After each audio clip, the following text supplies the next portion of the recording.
I live in one of the European countries that Vlad Putin wants to take back under Russia's orbit, so his invasion of Ukraine is way too close and too real for me. Nevertheless, it makes me think about how Farscape portrays war. In fiction, you need conflict, as I discussed in an earlier video.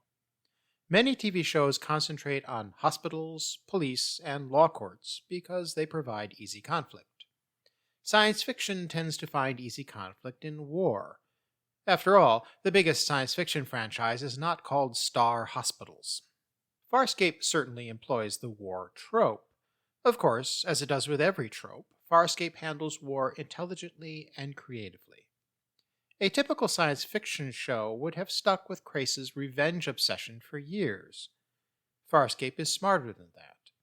Part of the genius of Farscape's writers is that they reveal to viewers the reality of an impending war only gradually, as Crichton slowly becomes aware of the galactic political situation. The threat of war is a major theme of Farscape's first 4 seasons, and the actual war is the dominant theme of the abbreviated Season 5, the Peacekeeper Wars film, and a new war is the major theme of the comics, the never-filmed Season 6. But I will stick with my policy of not revealing the grand story arc in the comics to not spoil them for those yet to read them. Farscape isn't a show about war, but everything that happens occurs under the shadow of an approaching war between the Peacekeepers and the Scaran Empire. Some have suggested that Farscape is an allegory for the Cold War between the United States and the Soviet Union. I don't entirely agree with that, but Farscape probably drew some inspiration from Earth's Cold War. I think Farscape's writers are more interested in looking at how war affects people. It's not an anti-war show per se. It's sending a message that some things are worth fighting for, especially the chance to live in peace. Our son will be raised in peace. Amen. You hear that, you bastards? All or nothing. Aaron Sun, the soldier who fights for peace. Some would say that fighting for peace is an oxymoron, but when you are dealing with aggressors like the Scarans, you fight to preserve the peace. Someone puts a gun at your head, pilot. What do you do? What do you do? You defend yourself. And that is why we have to build this. No one has a weapon pointed to your Oh, head. God, pilot, everybody's got a weapon pointed at my head. There are other options. Well, why don't you explain that to the tens of millions of people who will die in the meantime? John Crichton is not a soldier, but circumstances force him to become one, a topic I have explored in other videos. He fights for his friends. Son, are you willing to die for those creatures in there? I gave my word. As does Aaron.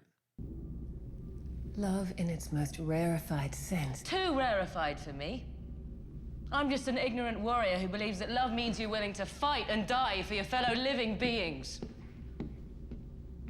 If war is ever justified, it would be to defend the innocent.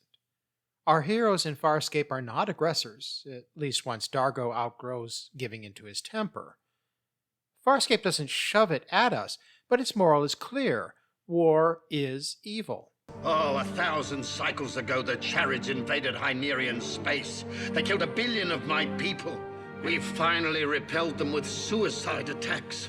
Wave after wave after wave. More death than even you could fathom. Monumental black hole.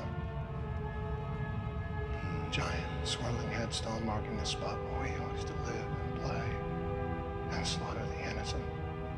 This is insane, Craig. God! 4 years on and you're finally getting that. Wormhole weapons do not make peace. Wormhole weapons don't even make war. They make total destruction.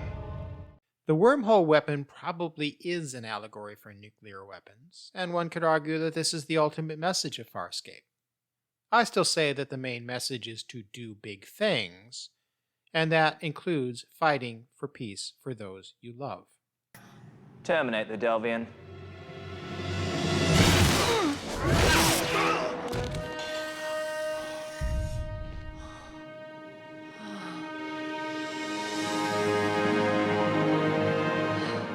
Farscape never glorifies war or being a warrior, another way that Farscape differs from some other more famous science fiction shows. It deals honestly with the moral problem of violence. I thought that you didn't want to use talent for violence. You all said that from the beginning. Yes, but this is different. How? Is this violence more acceptable because it's for you? No, it's because Scorpius has captured Crichton and he's going to kill him if we don't get down there. Farscape deals honestly with the effects of war. It seldom shows violence graphically, but it doesn't sugarcoat it either. Very impressive subjugation. I dread my cities looking like this. Is it too simplistic to say that bad people start wars and good people resist them? Why would they do that? What's the point? There probably was no point. I can't stop the Horde unless you tell me where this Crichton is! No, I don't know!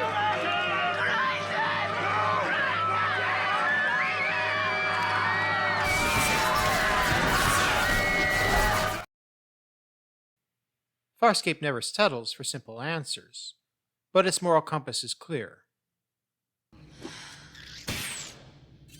I have a bad feeling about the command carrier. Do you think we shouldn't go? I don't think we have a choice. If Scorpius masters wormholes, then... Yeah, some things you die for.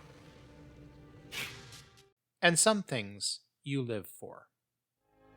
Little D, we don't know what life has in store for you, but whatever it is, you'll figure something out. But you will never walk alone. And God willing, you'll never know war.